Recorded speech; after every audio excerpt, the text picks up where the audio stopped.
It's Daphne's Friday Life Hack. Okay, so today I'm going to show you how you can make kale chips. So kale chips actually that are made at the store cost a lot of money. You get like this little tiny package, about 6 to 8 ounces, and it'll cost you about $6. My suggestion is save money, make it at home, and eat healthy, and you'll keep your wallet full. So all you need to do is get about 2 to 3 bundles of kale. With this recipe, it's 2 bundles of kale, costs 99 cents each at Sprouts. So you want to wash them, rinse them, and then what you want to do is you want to take the stems out like this. So you just have the middles, and you want to throw these out, or you can put them in your compost. And then you'll have a bunch of lettuce leaf or kale leaf like this, and then you want to make sure that it's dry. So you want to make sure they are not wet because you're going to put them in the oven. And set your oven to 300 degrees. You're gonna cook them at 15 minutes and then turn them over and cook them at another 15 minutes at 300 until they're crisp and brown. So here we go, I'm gonna empty the water that was in here real quick. And then we are ready to make our kale. So move this out of the way. And so what you need to do is you need to have a cookie sheet like this, and you want to just spread a little bit of oil, or if you have like some cooking spray, spray that on the bottom because you don't want your kale chips to stick. So just spread that oil around nice and evenly. Any oil will do.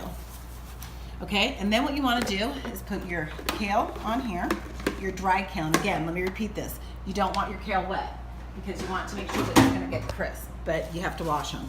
Okay, so you want to spread it out. Then what you want to do is you want to put some oil of any kind on your kale chips because the ingredients, this is what's going to make it stick and crispy. So I use this little mister. What's in here is probably avocado oil. So you just spray it on here evenly so it coats all the different kale leaves. Kind of mix it up. Okay, make sure your hands are washed. Then what you want to do is you want to add your ingredients. So you can have fun with this. So I add a little bit of sea salt, spread them all over the leaves because you know I like my chips nice and salty. So put that over here. And you want to put a little bit, I like some garlic salt or garlic powder.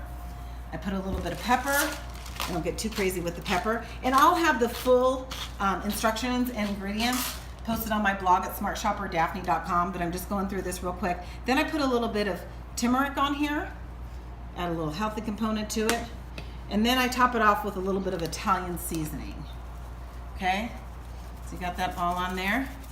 And then what you want to do is mix it all up so it is distributed evenly on all the different leaves, so you don't have leaves that have more or less. Mix it all up just like this. This is a real hands-on project, but it doesn't take that long to do.